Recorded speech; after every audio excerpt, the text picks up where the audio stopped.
Revolting People by Andy Hamilton and Jay Tarses. With Jay Tarses, Jan Ravens, James Fleet, Hugh Dennis, Penelope Knight, Tony Maudsley, Michael Fenton Stevens, and Andy Hamilton.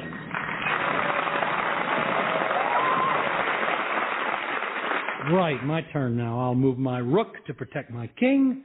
There, your move. And I'll move my... What's the horsey called? Knight. Here goes my knight, hoppity hop. Over your vicar. Bishop. Over the bishop, and one to the left there. Your move. I can't, that's checkmate. That's what, mate? Checkmate, one word. Oh, is that good? You've won in 5 moves. Are you sure you never played this game before? Oh, it's just the luck of a beginner, I suppose. Funny, really, because it was probably my inexperience that encouraged you to wager that florin. Hey, Samuel.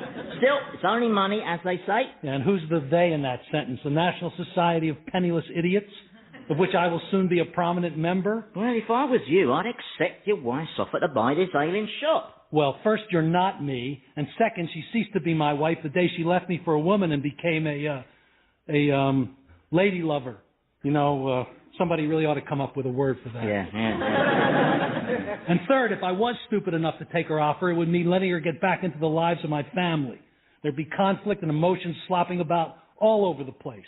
And that's the kind of slop I can well do without. You know why you're so gloomy all the time, don't you? Yes, because God hates me and makes everything go wrong. No. It's because of what humour you are. Humor? That's right. See, our character is made of our humour, which is decided according to which element we're composed of and which is our dominant organ. Yeah, well, I think we all know which is your dominant organ. In fact, it's virtually your only organ. You are obviously made of earth, which means you're full of gall emanating from your spleen, which makes you melancholic, you see. I'm melancholic? Yep, hence having a face as long as the Great Wall of China. Yeah. And what humor are you? Sanguine. I'm lusty, good-natured, full of blood, and my ruling element is air. Yeah, well, I think some of your ruling element just escaped. Oh, sorry about that. The old bowel's a bit capricious today, you know. I've never credited this humor's nonsense. We might just as well believe our characters are decided by the date on which we're born. Nah. I mean, only an imbecile could ever believe something like that. Now, do you fancy another game of chess? It's chess, McGurk. Oh, right. Stop your dissembling, you shameless trickster. All right. Well, where's young Joshua? Perhaps he'd like a game. Oh, he's outside getting the horse into the stable. Oh, that sounds like he's having a bit of trouble. Yeah, well, the horse doesn't like being carried. Dinner in 10 minutes. If you're not there on time, I'll feed it to the crows. Mary, your tone is a little sharp. Good. Oh, I know why you're so fierce. Do you, dog face? Yeah, it's because your element is fire. So your body has an excess of bile produced by your liver, all of which makes you choleric. That's the reason you're so tense. Really? That and the captain refusing to slip you one. Would you like to lose your remaining eye, Sergeant? Because I'd be happy to scoop it out with this ladle, you putrid piece of poxy English scum slime. Got a lovely turn of phrase, hasn't she, sir? And for your information, I don't give a fig about that stiff-necked milksop Brimshaw. He and I are not suited. He wants to be a slave to stale convention, whereas I crave passion and excitement. He believes a couple should not experience union before marriage, whereas I believe we should seize ecstasy when we can. Well, Brimshaw's only behaving with common decency, Mary. He's thinking of your reputation. Don't be so hard on him. I'm not being hard. I just... Hey, one and all. Oh, shut your mealy mouth. Oh, you and your typical cheeky banter. So you have company, Captain. Yes, allow me to present to you an old friend of mine, Captain Percy Dashmount. Percy and I were at Eton together. He's just arrived on a tour of duty, so I'm showing him around. Percy, this is Samuel Oliphant. Hello, Captain. Pleased to meet you, and who is this extraordinary vision of beauty? My name is Mary. Allow me to kiss your lily-white hand. I must warn you, sir, that I am not susceptible to smooth words, so flattery does not make me go weak at the knees. Really? And pray, what does make you go weak at the knees? I've yet to find out, sir. Is that so? And over here, this is Sergeant McGurk, my right-hand man. Though, technically, he doesn't have a right hand, or a right anything. I knew your father, sir. I fought ahead of him in many battles. I think you mean you fought alongside him. Oh, no, sir, he was a general. Is he being insolent? I'm never sure. Perhaps now the formalities are over, you should let go of Mary's hand. I'm home, Father. Oh, my goodness, it's a giant. Ah, this is Joshua. Joshua, meet Percy Dashmount. He's a cavalry officer. The cavalry. Well, that's as exciting can be. Charging at the enemy astride a galloping horse. I'd like to do that one day. But you can't ride, son. At least not till somebody breeds a 12-ton horse. What's it like, Captain, charging into battle? Oh, it's amazing. You feel so alive. Your heart leaps with exhilaration. Your brain pounds with excitement as you hurtle towards the enemy with the power of your steed gripped between your thighs. Actually, I really think you can let go of Mary's hand now. Are you allowed to carry your horse in the cavalry? No, I don't think that's permitted, is it, Percy? Percy? I wonder, Mary, if you'd care to accompany me riding on Saturday. Oh, sadly, our horse is old and broken-backed. Well, I didn't mean to do it. Not to worry, madam. I'm sure I could provide you with a mount. Captain Brimshaw, you could accompany them riding as well, couldn't you? Afraid not. I've put Saturday aside to polish my buttons. Oh, good idea. Your buttons have been looking very dull lately. How is your father, the General, sir? Is he dead yet? Oh, yes. He passed away some years back. But he lives on in the statues. General Dashmount was perhaps our greatest ever military strategist. Yeah, indeed. It was he who came up with the British Army's cunning tactic of marching its soldiers slowly towards the enemy in a nice straight line wearing bright red uniforms. I trust you're not criticizing Army policy, Sergeant. Oh, of course not, sir. No, I just wonder whether, for a change, we couldn't sometimes fire at the enemy from behind the safety of trees. That would be cheating, Sergeant. And most un-English. The honourable way to wage a war is to fight fair in straight lines and not to make too much fuss when you're shot. Oh, yes, sir. Silly me. Sorry, sir. Well, Mary, shall I call for you on Saturday? And we shall ride with the sun on our face and the wind in our hair. I'm sure Mary really would like our hand back now. Percy, isn't that right, Mary? There's no hurry.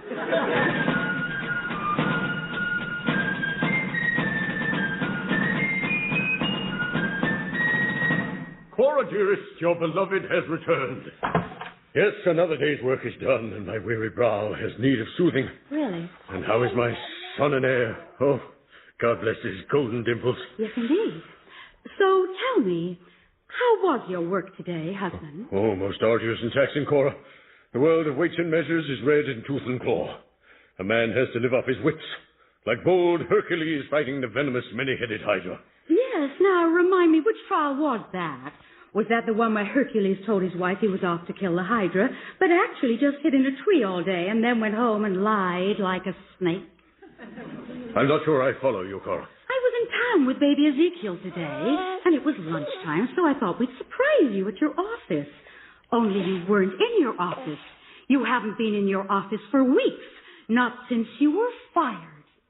Well, Cora, I had hoped... Why have you been perpetrating this sham? Why couldn't you just tell me? Tell you what?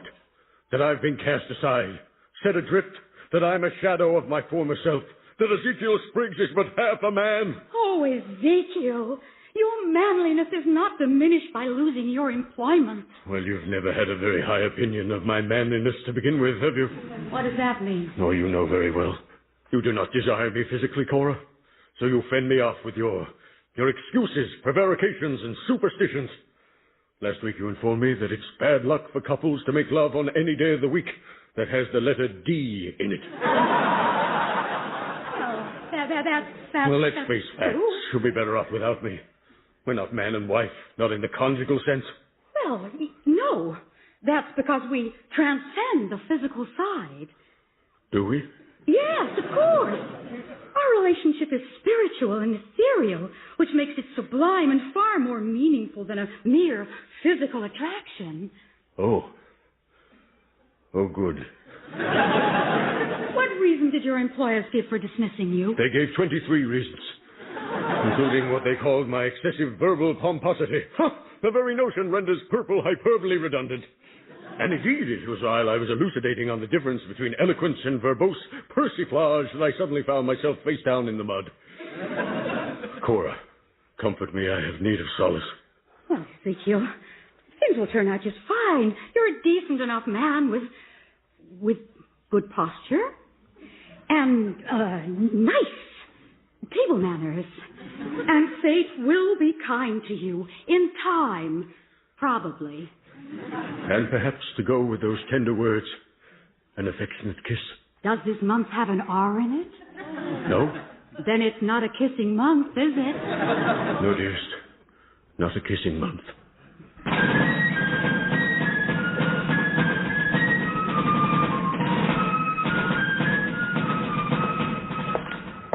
There's really no need to escort me back to barracks, Walter. Nonsense, Percy. Just being civil. How long do you think you'll be stationed here? That depends on where the war comes. Oh, things have been a lot calmer since Lord North became Prime Minister. Yes, don't trust the fellow. Keeps making concessions for these upstart colonists. But as we both know, there's nothing like a massacre to stop impertinence. The big rumour back in London is that Benjamin Franklin has perfected a way of calling up lightning at will and then firing it at our soldiers. So, we have to land our blow first, what? Percy, can we stop for a second? It's just, well, what are your intentions towards Mary Oliphant? Intentions? Yes. Well, my intentions are the same as with any young lady. I shall take her riding, then I shall tell her I love her with every fibre of my being, and then I shall ruin her. Ruin her? Yes, probably against a tree. You mean you intend to have your wicked way with her? Well, several wicked ways. And then abandon her bereft and heartbroken. Then I shall brag about my conquest in the local tavern. You'll brag about it? Oh, but of course. It's all part of the ruining. Don't you know that? Call yourself an aristocrat. But Mary is a young woman of good character and reputation. Not after Saturday, she isn't. She's just one more notch on my silver cane. Well, sir, you should be confounded. Mary will not succumb to your advances. What? After a few hours galloping, when the blood is up, there'll be fire in that girl's loins. She has unfulfilled yearnings, if I'm not mistaken. Besides, any woman will submit, if you nibble her in the right places. You know what you are, sir. A scoundrel. Yes, I know. Last month I was voted Cad of the Year by Bounders Gazette. I've ruined all the girls of quality in Dorset, and I've made a start on Wiltshire. Next stop, Hampshire. But, God damn it, sir. Miss Oliphant happens to be spoken for. Then that will make the ruining all the more enjoyable, what? Why are you turning crimson, Brimshaw?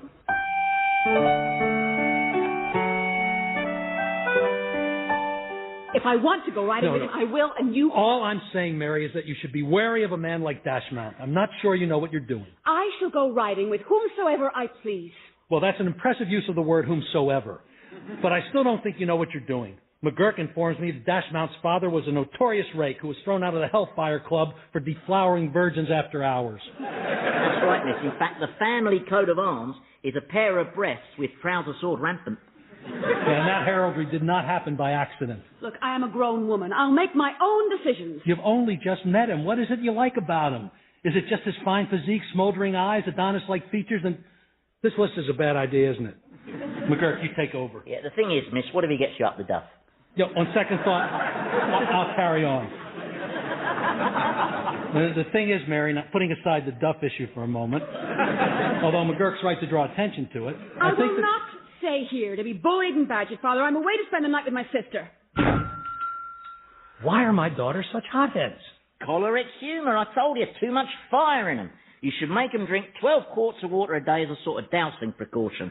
Mary seems intent on hurling herself at someone inappropriate, and Cora did the same thing. Can you keep a secret, McGurk?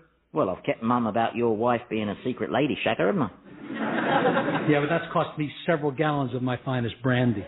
What are you implying? Not implying, I'm saying that you frequently stoop to blackmail. Ooh, blackmail's a very ugly word, sir. Really? Yes, and so's Manglewurzel. Yeah. All those syllables and the Z at the end. It's very ugly, Germanic, guttural. You were going to tell me? Yeah. There are rumors that Abraham Smith, the real father of Cora's child, has returned to the area. Oh, right. He's out in the forest secretly organizing rebel militia. Yeah. What if Cora finds out and feels herself drawn to him? And why am I telling you this? Now, there's no point in worrying, sir, and you certainly shouldn't worry about the chances of both your daughters getting impregnated after flings with unsuitable, reckless men, you know. Yeah, you're right. What are the odds against that? About evens. Based on form and bloodline. Yeah. Well, thank you for reassuring me, Sergeant. My pleasure, yeah. Grimshaw, are you all right? I found him in the yard sitting with his head between his knees.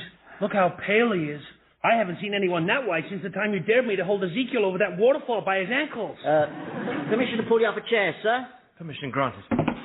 Well, what's wrong, Captain? I've been protecting Mary's honour. Dashmount said that... Well, I won't go into details, but stern words were spoken. Fingers were jabbed, and before I knew it, I'd challenged him to a duel tomorrow morning. A duel? Wow! Can you buy tickets? That sounds exciting. I don't think it'll be that exciting. It might be a little one-sided. In the heat of my anger, I forgot the fact that Percy is considered the finest shot in the British Army. Permission to pour you a shot of brandy, sir. Thank you. Yeah, I'm feeling a little dazed. Permission to pour myself a brandy, sir. Yes. Surely you can just withdraw. Sadly not. There were witnesses, fellow officers who saw me slap Dashmount in the face with my glove. Well, that's easily explained. You were removing your glove and it accidentally flipped into his face. That happens most of the time. No, I'm afraid my honour as an officer and a gentleman compels me to go through with it. Permission to say that's bollocks, sir. I don't expect you to understand, McGurk, you being a vulgar peasant of low birth, but to people of my class, such things matter a great deal. I'll never understand the obsession you British have with class. People are people. That's dangerous talk, Samuel. America will have no truck with class, you mark my words. We'll create a fair democratic system of government for the people, by the people, where all men are born equal, and no individual possesses any property or wealth, because everything is owned and controlled by the state. And the state pays all the people a uniform wage, and there are no bosses or rich people, just one huge collective commune. That will be the American way. You think so? Oh, yes, I know my people. Well, if you'll excuse me, gentlemen, I must go and write letters to my family and... This duel is madness, Brimshaw. The last thing Mary would want is for you to... Mary must know nothing of this.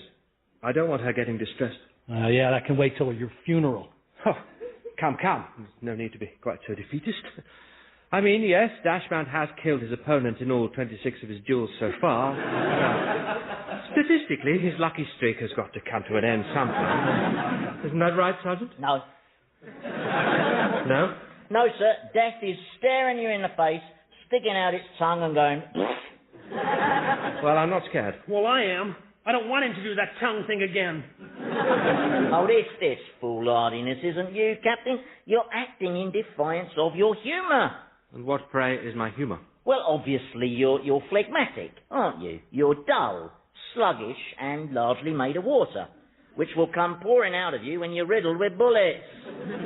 Well, clearly I'm a little less dull than people imagined. Now, if you'll excuse me, I must go and put my affairs in order.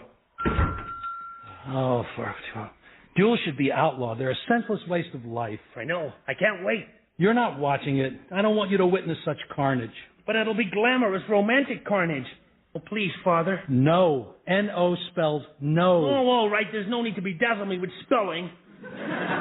Go settle the horse for the night, son. Oh, all right. And I said settle, son. That doesn't include wrestling. Well, how about tickling? All right, just for 5 minutes. Past his bedtime. Thank you, Father. Oh, what's to be done about that fool Brimshaw? He signed his own death warrant. Leave it with me. I don't like it when you say that. It means you're about to do something criminal. Trust me. So does that. I'll find a solution. Please, McGurk, promise me it won't involve violence. Sam, I swear on my mother's grave.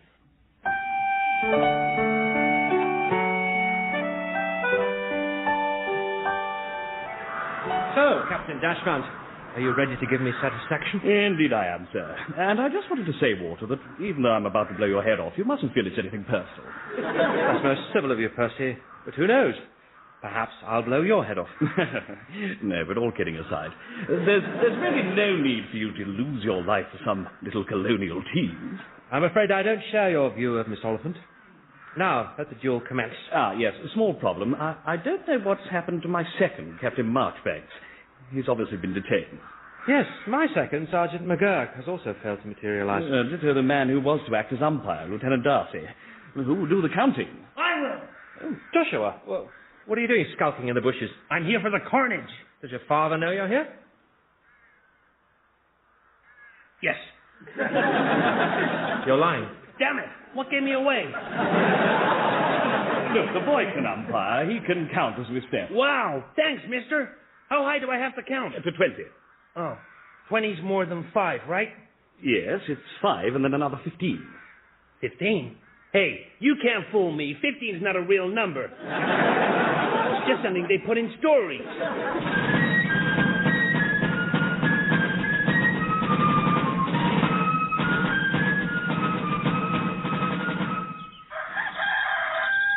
Dear Lord, I know I'm not one of your regular customers, but if you could possibly heed my prayer for Captain Brimshaw, who about now is facing his doom, please. Father? Cora, what brings you by so early? Little Ezekiel Ezekiel II wouldn't sleep, so I decided to take him for a walk, and, well, I need some advice, Father. Right, advice, yeah, what? You seem a mite distracted. Distracted, yeah, quite. Sorry, you lost me. Start again? You've heard the rumor, I suppose. Which rumor? The rumor about Abraham Smith. Oh, you mean the rumor that he went prospecting in Mongolia and got caught in an avalanche and died? Well, it's sad, but it kind of draws a line under everything, doesn't it? No, he's out in the forest. Oh, don't you start. You stay well clear of the man, for goodness sake. If you value what's left of your marriage. Yes, but I still have womanly feelings towards Abraham. Forget them. Your life is with Ezekiel now. And even though he's an overblown jackass, and that's on his good days, he's still your husband and he loves you. Whereas Abraham Smith is trouble to be avoided at all costs, even if he is the father of your baby. And no matter how long have you been standing at the window, Ezekiel? Long enough. Husband, let me explain. Explain what? That I'm an object of ridicule for the whole world to laugh at? Well, you know, the level of ridicule might not rise that perceptibly. I mean, there was a certain percentage of laughter before In you... my heart, I knew that baby was not mine. Every ginger freckle screamed the word cuckold. Well, I'll not stay for any further humiliation. Goodbye to you, Samuel, and your little Jezebel. Where are you going, husband? Find that treacherous jackal, Abraham Smith. But you don't even know what he looks like. I know he has red hair. Oh, we got to remember to keep those windows closed.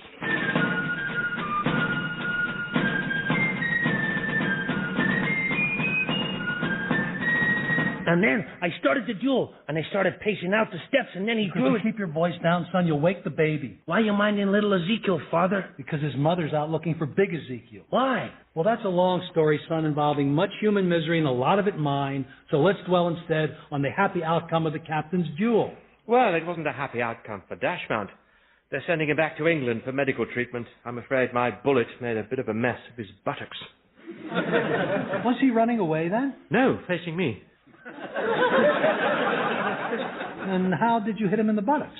Well, I wondered that, but Sergeant McGurk here says my bullets must have ricocheted back off a tree. Yeah, well, I've seen it happen many times in battle, sir, yeah. I didn't see what happened because I closed my eyes as I fired. Were you there, Sergeant? Oh, no, sir, I was too upset. I just couldn't face the prospect of all that unpleasantness. You know. So I was without a second, as was Dashmount. His second failed to appear, along with the umpire. Later, we found them both unconscious in the ditch. Yeah, no doubt set upon by wicked, nasty ne'er-do-wells. That'd be my surmise, sir. But it meant that I got to umpire. Yeah, I thought I told you couldn't watch the duel. I didn't disobey you, Father. I was out hunting for unicorns, and I just happened to stumble across the place where the duel was happening. You're lying. Tarnation, it's my voice that gives me away, isn't it? Look at my hands. I'm still shaking. So am I. It was so exciting. The whiff of gunpowder and the sounds of your bullet. Sounds? Yeah. His bullet sounded twice. 2 loud cracks. Yes, I noticed that. Now that would be the echo, because the spot is in something of a small valley. Of course, yes, an echo. A really fast echo. What? Well, the echo was so quick, it echoed before the captain had pulled the trigger. How does it do that? Can echoes anticipate? Yeah, well, you see, sound has many mysterious properties which science has yet to fathom, including the phenomenon known as pre-explosionary reverberation. Yes. Walter, my darling, I heard what happened. Are you all right? You're not wounded, are you? No, I'm fine, Mary. A bit shaken, that's all. Oh, let me clutch you to my quivering bosom, you dear sweet man. To think you risked your very life just for a little old me. Oh, you shouldn't have done that, you bold, passionate, impulsive volcano. Volcano? Oh, yes, you look pale, dearest. I think you better come upstairs and lie down while I loosen your clothing. I'll help you. That won't be necessary. Thank you. I'm perfectly all right, Mary. I don't need ministering to. Oh, yes, you do. You need a good ministering to. Now come upstairs. Mary, the captain's fine. He doesn't need taking upstairs. He's going upstairs. Oh, look, she's got froth in her mouth. I think you'd better comply with Mary's wishes, Captain, for all our safety. Very well. I had to defend your honor, Mary. He planned to take advantage of you. I would never have let him. You know that. He said you had secret longings, and that if you nibbled a woman in certain places, then she succumbs to passion. The man was a scoundrel. Did he mention which places? Joshua, will you excuse us, please? I need a quiet word with McGurk here. Oh, very well. I'll go into the woods and track some dragons. Aha! What? I was lying and you never spotted it. McGurk, you promised me you'd use no violence. Ah, well, I mean, that depends on your definition of violence. A bullet in the buttocks constitutes violence. Yeah, well, if you're going to use the sissy's definition, then... What if Dashmount figures out you shot him? He won't. I was hiding behind a tree. See, I said that tactic would work, didn't I, huh? Yeah. Besides, like all pretty boys, he's thick.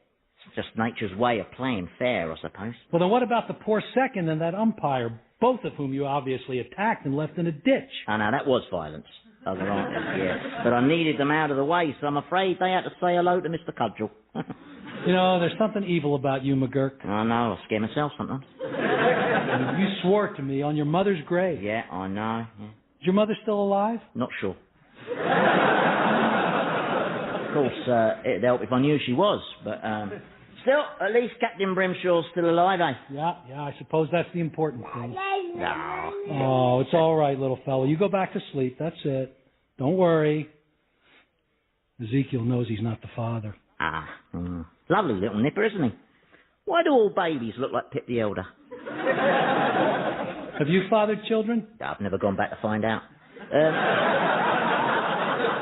Nipper's gone back to sleep. I think he may have filled his napkin. Oh, no, that's me. Sorry, got taken unawares there. Do you fancy another game of chess? You better lay out the pieces, though, because I don't know where they go. Oh, stop the charade. Do I look one day old? Am I likely to play you at chess when I know it's just a ploy for you to fleece me for more silver florins?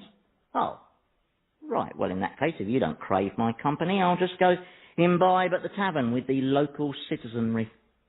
The local citizenry? Yes. Let's hope an excess of ale doesn't cause me to tragically blurt out the sordid story of Cora and her illegitimate little sleeping ginger sproggy here. Do you want to be black or white? I think I'll be black, thank you.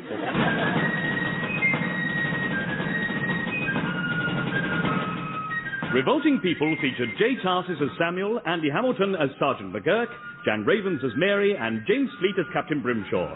Ezekiel was played by Hugh Dennis, Cora by Penelope Nice, Joshua by Tony Maudsley, and Dashmount by Michael Fenton Stevens. Revolting People was written by Jay Tarses and Andy Hamilton and produced by Paul Mayhew-Archer.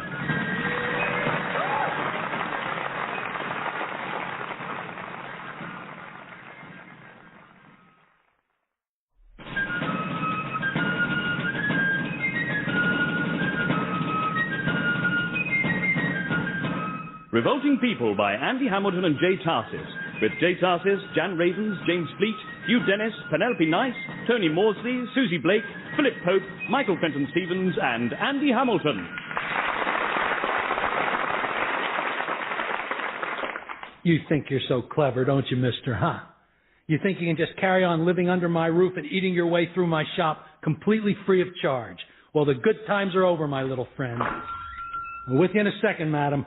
Right, you freeloading sponger. This is where I wipe that smug smirk off your face. Why are you threatening that rat, Samuel? Elizabeth, what are you doing here? Are you mad? Possibly, but at least I'm not at the talking to rodents stage. But what if Joshua walked in now? And what if he worked out that you're his long-lost mother? And when did Joshua last work something out? Well, it's got to happen someday. Just hope I see it before I die. And what if Mary happened along? Samuel, let's just be... The rat's out in the open. Why are you so obsessed with a rat? Not any rat, the rat. This one's an evil genius who's been tormenting me for weeks. Oh, then just put poison down for it. I did that, but somehow he managed to take the poison and sneak it into my sandwich. Luckily, it fell out the bottom before I had a chance to eat it, which is why these sandwich things will never catch on. I've heard this Earl of Sandwich is currently the commander of the British fleet. Yeah, well, I bet their decks are covered with cheese. Now, you excuse me, please, while I destroy this creature, and then my shop will be free from rats. You mean he's your only rat? Yes, I run a clean shop. You go into Obadiah's general store, it's full of rats. That's because it's full of stock, whereas your shelves are virtually empty. Well, that's just typical of you. You're such a pessimist. To you, the shelves are virtually empty, but to me, they're a tiny bit full. Samuel, Samuel, why won't you just let me dig you out of this hole by buying the shop and letting you run it? I don't need charity from you and your Scottish squeeze. Where is Agnes, anyway? In Boston. She's checking on some property we own. Oh, see, now there you see. I'm sorry, that is all wrong. Women are supposed to clean things, not own them. You're undermining the whole fabric of society. Oh, get out of the Dark Ages. Why, Russia is led by a woman who's just humiliated the might of the Ottoman Empire, Catherine the Great. Oh, what's so great about humbling a few Turks? Personally, I'd call her Catherine the Mediocre. Besides, she's no example to hold up. We've all heard about her and the horses. There's not a stallion in St. Petersburg that can sleep at night. Oh, that's just male tittle-tattle. Men just can't stand successful women. And that's why you can't let me buy this shop. It's pathetic. It's childish. Samuel, we have a crisis. Oh, hello, gorgeous. You remember Elizabeth? Indeed I do. And where's that cute little tease of a girlfriend of yours, eh? She fancies me. She hurls at the mention of your name. Yeah, that's how it always starts. What's the crisis? Oh, there's been an incident in town. A confrontation between soldiers and some locals. Anyway, your Joshua didn't like the way these redcoats were throwing their weight around, so he started throwing them around. Oh, no. Quite a long way in some cases. Yeah. There's one still clinging to the steeple. Anyway, chaos ensued. More soldiers arrived and got thrown around. Has Joshua been arrested? No, miss. Luckily, he was spirited away by some rebel hotheads, followers of that Abraham Smith, apparently. And as they ran off, they were hailing Joshua as a hero. Oh, God help us. What? Well, it's a terrifyingly short step from hero to martyr. Oh. And Joshua's such an innocent. Yeah, several patrols have been dispatched to search the woods and bring Joshua to justice. My poor baby, we have to do something. Yes, of course. Yes, we need a clever plan. Let's see now. Well? I'm trying to think of what the rat would do. Joshua needs rescuing. Yes, I know. McGurk, will you come with me? With pleasure and for a fee. Come on, then. I'll come too. You will not. This is man's work for men who are manly and masculine in a male way. Just go!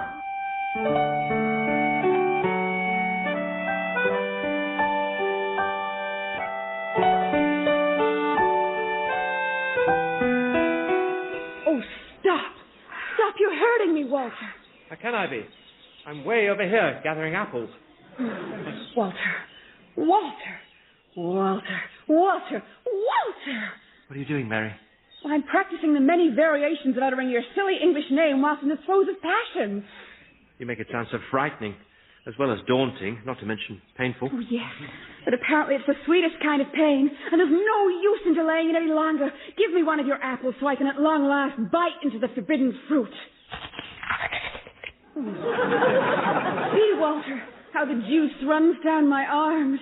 Here, you must taste of the same nectar. Let the juices intermingle. Oh, Mary. Yes, my love? You're sitting on my arm. Oh, It's gone all tingly. oh, put it around me, Walter. Then it will feel fine. There. Oh, my irrepressible Mary. I've tried to remain unsullied throughout our courtship, but your charms are so overwhelming that now I'm becoming overwhelmed, for want of a better word. Oh, then let's succumb to the overwhelmingness of it all. Lay me down on nature's carpet, being careful of the pine needles.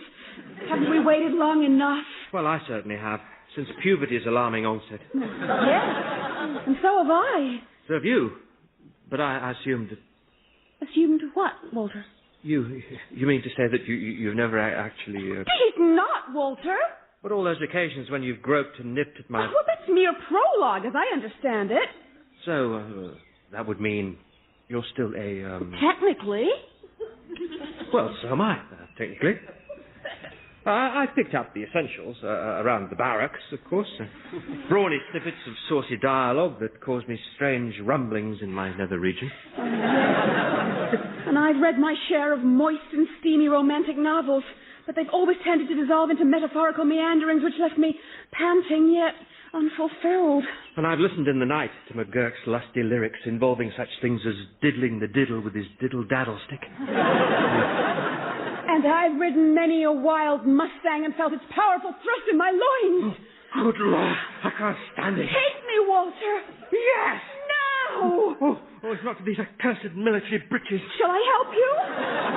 They're a little complicated. Oh, you Brits and your obsession with buttons. Ouch!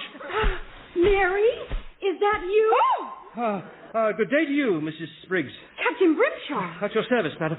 is this a bad time? Yes, go away. No. It's a fine time. How may we assist you? Well, I must find Ezekiel. Have you seen him? Why, no. Sorry. He's discovered Abraham Smith is the father of our child, and he ran off vowing to take revenge on him. Oh, but that's insane. Abraham Smith's a notorious rebel. He's on our list. He'll kill Ezekiel. I know. That's why I've got to find Ezekiel before he finds Abraham. Well, good luck. Ezekiel loves me so much, and I've been horrible to him. Oh, right. Well, try the next forest along. But he's a decent and good, homely man, and now I find I've grown fond of him. If you'll allow me to put my indiscretion behind me, we can and will find happiness. Fine. Happy hunting to you. Bye now. I'm going. Oh, one thing, sister. What? Those buttons unsnap. You don't have to bite them off. Be careful, Cora. Hey, what do you know? Look, they do unsnap. Oh, so they do. You didn't know that? No, I suppose that explains why it takes me so long to put them on in the morning. Well, do you think you might wriggle out of them now, then? What? Just like that? What, do you want a string quartet? Well, it's just I'm a bit distracted. Why? Well, perhaps that rebel patrol pointing those pistols at us has something to do with it. Where? Over here. You best get those bridges snapped up, lobster back. Put down those muskets. I know you boys. And we know you, Mary Oliphant. And from where we stand, it appears you're consorting with the enemy. Not yet, I haven't. Consort us interrupt us then. We're taking you and the teabag prisoner in the name of Abraham Smith. Do up your buttons, you scurvy English weasel, and come with us. I'll not be taken prisoner by mercenaries. They will have to kill you. However, I don't consider you chaps mercenaries in the strictest sense, more like slightly over-enthusiastic patriots.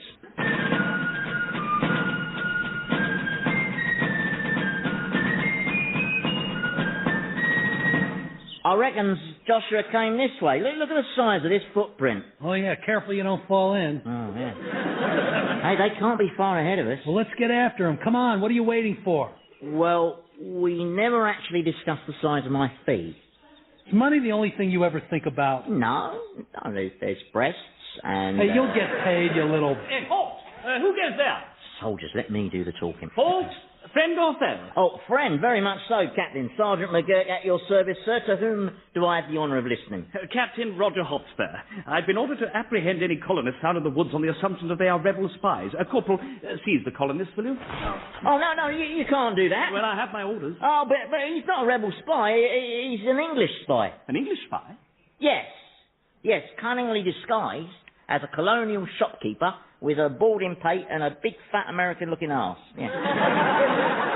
You're saying he's English? Yes, his name is Jasper Chumley Fitzwilliam. Well, let the man speak for himself. So, Jasper, you're an English spy, huh? Oh, locks of mercy, yes, Governor. I'm from Jolly Old Blighty, and no mistake.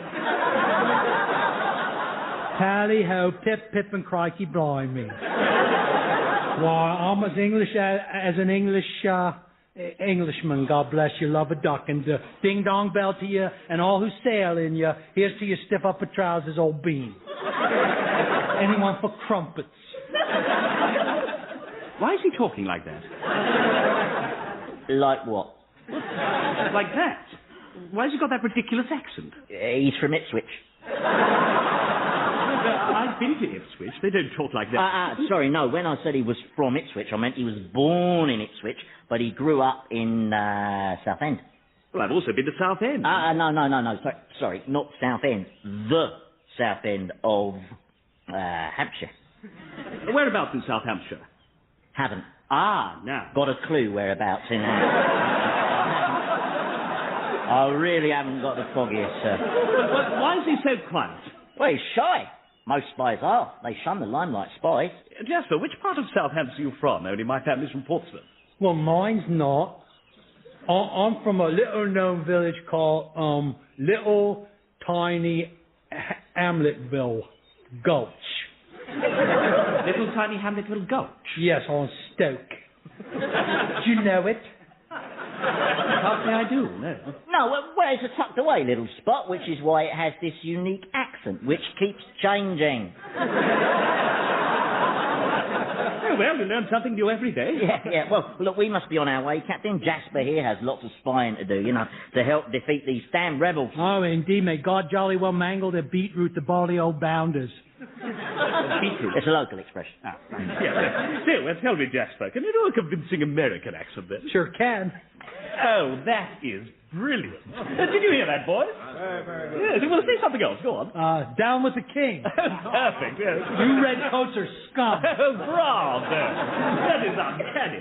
Well, we'll leave you two to carry on with your espionage. Those rebels don't stand a chance, what? Goodbye, Jasper. Cheerio. Are all British soldiers that stupid? Only the ones in command. My English accent was pretty impressive, wasn't it? Yeah, it was special, yeah. One thing, though, if we should happen upon any more redcoat patrols... Yes? Then you're a deaf mute whose tongue was ripped out by Indians.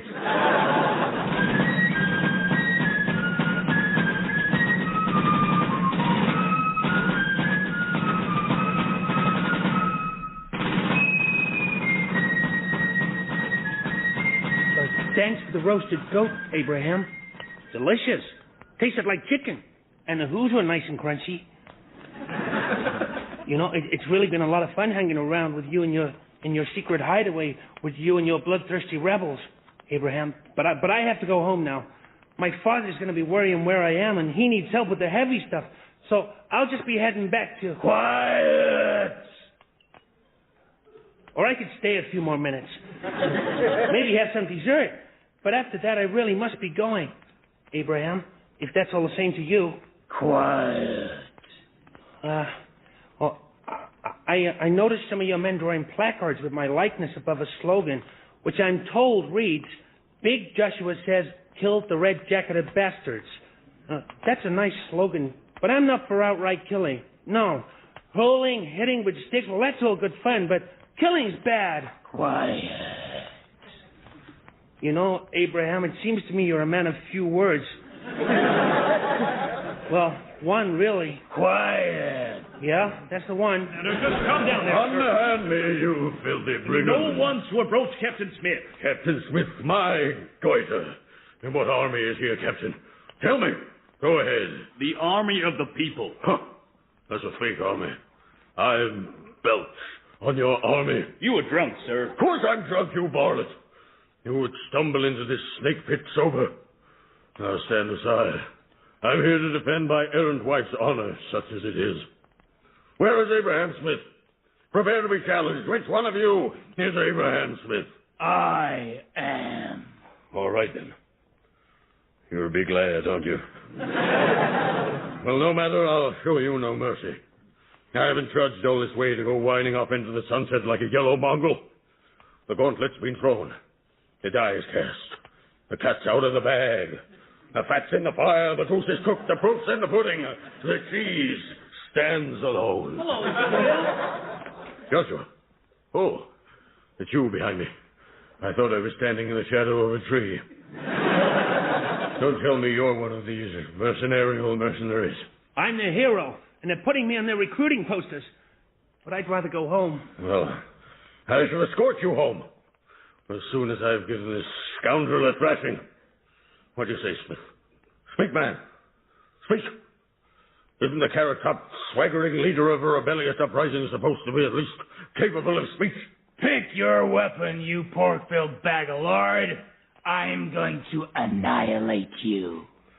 Oh, good. You can speak. Very wide vocabulary, in fact. Your weapon. My weapon. Dancing. That's my weapon, the minuet. Whoever trips a light more fantastic, so shall he win. And I think you'll find I'm quite fancy on my feet for one so seemingly chubby. Have a few, then. Strike up the band. I'll pick the weapon, then. No. You don't get to choose. I get to choose. I'm the guest. And I choose big, heavy stones that you mustn't lift and throw, but you can roll them, not too fast, along the ground. You can't go in there, man. Hands off me! Cora? Leave me alone! Cora, how did you find me in this godforsaken encampment tucked away in the wilderness? Like the lair on the banks of the Tiber of the wolf-suckling twins, Romulus and Remus, who in Rome slew Amulius and restored the throne to Numitor. What was the question? No idea. Still, you're here. So watch me outdance this dastard, even at the risk of death. There will be no dying today, husband. I'll be the judge of that. Tie them all up!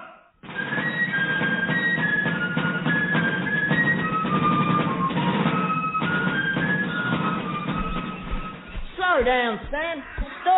Stop and smell the piney woods. No time for smelling, McGurk. Abraham Smith's camp could be over the next hillock. Oh, you said that about the last hillock. Well, one of these hillocks will be the right hillock. Yeah, well, I'm not at my best on hillocks, and can we stop saying hillock?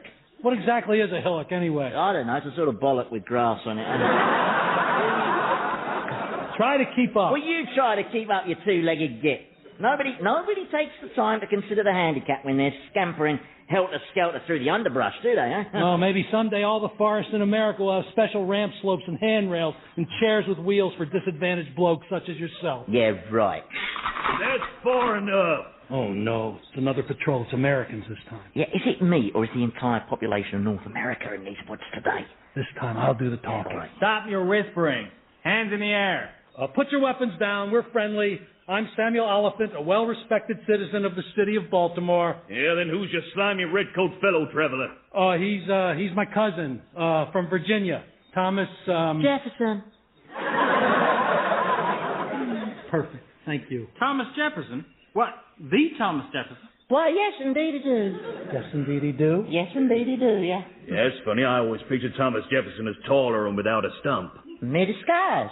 I'm a master of disguise, known in my circles as the human chameleon. Well, I'll be damned. Oh, I hope not, sir. I sincerely hope not. So, if that's all, we'll be getting along then. Yeah, you mean Mosey, cousin, Mosey. Yeah, I mean Mosey. Mosey, yeah. Think you can get your voice a little higher, Thomas? Hey, hold on a second. How come he's wearing a uniform? Which uniform? The red one. Does that seem red to you? I suppose it's a reddish, but not loud red. It's a British uniform. I don't see how you can say that. Now, I'm afraid the young gentleman is right, Samuel. When you hear how this uniform came to be in my possession, you're going to be scratching your heads like a chicken scratching gravel. Oh, boy. You see, several of my slaves from the plantation cut this very uniform off a wounded redcoat sergeant when they discovered abandoned in a marsh outside of Richmond as the crow flies, whereupon they then commenced to present it to me as a souvenir for the humane and benevolent way I treat them. Dip me in maple syrup and I'll eat a bug if I'm lying. That won't be necessary, Mr. Jefferson. Your story makes perfect sense.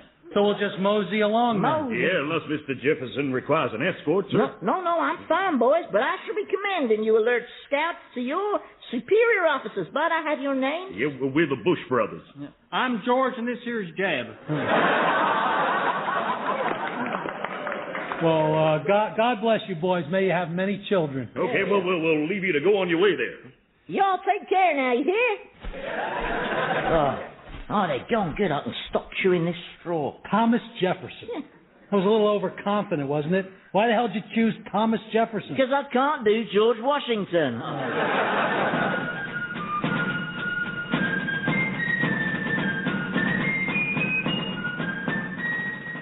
So, please, Abraham, I beg of you.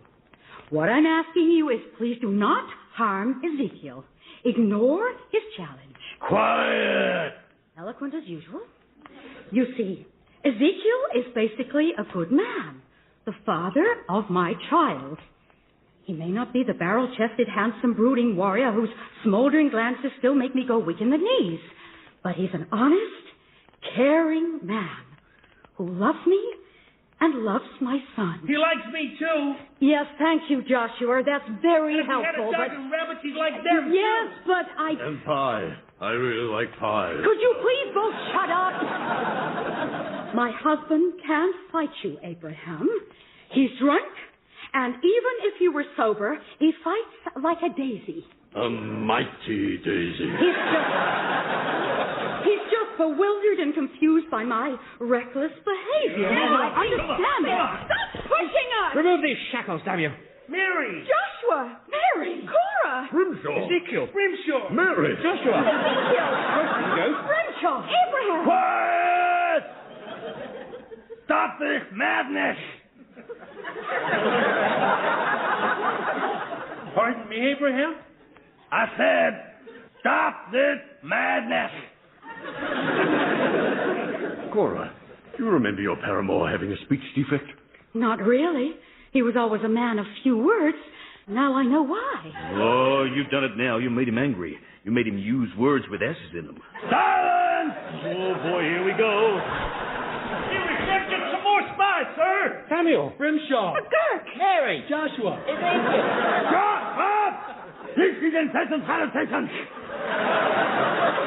Anybody got a towel? Now, unfortunately, you've all stumbled across our secret hideaway, which means, sadly, you'll all have to be silent.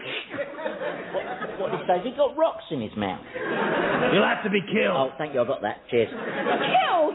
Is this what we're fighting the revolution for? The freedom to kill innocent people? You big red-headed, plug-ugly lummox! You don't take that personally, Mr. Smith. She's had a bad week. Women stuff. I'm ashamed I ever knew you, Abraham. I'd like to spit in your face. Her as well. Bad weeks all around. May I say something? By the powers vested in me by His Majesty King George, I have no choice but to place all of you rebels under arrest. There's 30 of us rebels and just 2 of you redcoats. Yeah. Actually, it's 31 rebels and 1 redcoat. Yeah, I've suddenly gone over to the cause of liberty, joining you patriots. God bless America. Yankee Doodle Dandy, pass the apple pie. Eh? You know what I mean? No, you don't. Oh. Get back there and prepare to meet your maker. Hey, that was good. He said that all without a single S. Blindfold the men, and then bunch them up together. That way we can save on ammo. Go on, bunch them up. Yeah, I'm sorry about this, Mr. Jefferson. That's all right, Jim. All right, men. Prepare to fire. This is tantamount to murder! No, you're wrong there. It is murder. Nothing tantamount about it. Yeah, now, I don't mean to be pedantic, man. Prepare to fire, men.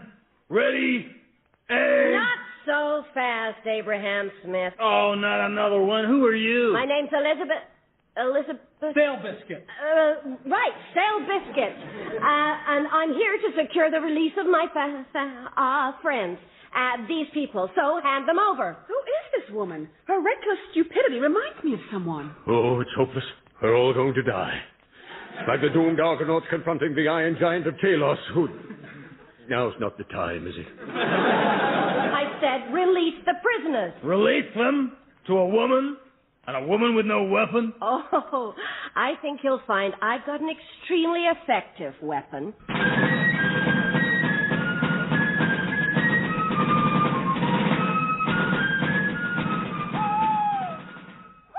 Hot chocolate, Captain? Ah, thank you, Samuel. Funny old day, really. Wasn't it lucky, old Mrs. Stale Biscuit turning up like that, buying off the rebels with all that money? Yes. And did she have a lot of money? She gave each of those rebels £300 to disperse. Yes. And then Why are you telling me all this? I was there, wasn't I? Well, I'm just recapitulating for my own benefit, trying to take in the enormity of it. You make a nice hot chocolate, sir. Thank you very much. Mrs. Stale Biscuit mentioned to me that she'd very much like to invest in your shop. Oh, did she? Well, perhaps I'll consider that. Possibly. And that she'd like to see more of your children, apparently. Really? She saved your life, so you're in her debt. Isn't really. it time you went to bed, Captain? Yes, actually, I am pretty bushed. Oh, by the way, Sergeant. Sir? Your court-martial's at 10 o'clock tomorrow morning. Court-martial, sir? For desertion. Ah, no. You see, what I was actually doing, sir, was attempting to win the rebels' confidence, whereupon I'd have taken Abraham Smith captive and thus secured our release. So what you probably meant to say, sir, rather than a court-martial, was the ceremony where I received my medal for my bravery, sir. See you at 10, Sergeant. Court-martial, eh, Roy? That's bad luck. Oh, don't worry, sir. What's the worst that can happen? You can be shot. Oh, yeah, you're right there. Yeah. Well, in that case, I'll probably just slip away into the hills and blend in with the populace. You're a little conspicuous, Roy. Now, I'll disguise myself as a colonist and, using my convincing American accent, live an elegant life of leisure. Leisure. We Americans say leisure. Why? We just do. Try it. Leisure. Leisure. Leisure. Leisure. Leisure. Leisure. I can't do it. All right. Don't get frustrated. Frustrated? Frustrated. Frustrated. Frustrated. Frustrated. All right. Try another word. Eggplant. Aubergine. It's eggplant. It's not a plant and it doesn't lay eggs. Yeah, but if you go into a store and you ask the clerk... Clerk. You know something, Roy? They'll spot you right away. You just don't stand a chance. Chance. What? Chance. The word is chance. The word is not you chance. see, Why Sam, is this is why war is inevitable.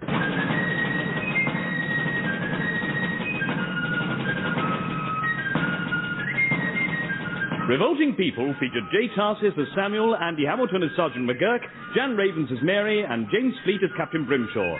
Ezekiel was played by Hugh Dennis, Cora by Penelope Nice, Joshua by Tony Maudsley, Elizabeth by Susie Blake, Abraham Smith by Philip Pope, and other parts by Michael Fenton Stevens and members of the cast. Revolting People was written by J. Tarses and Andy Hamilton and produced by Paul Mayhew-Archer.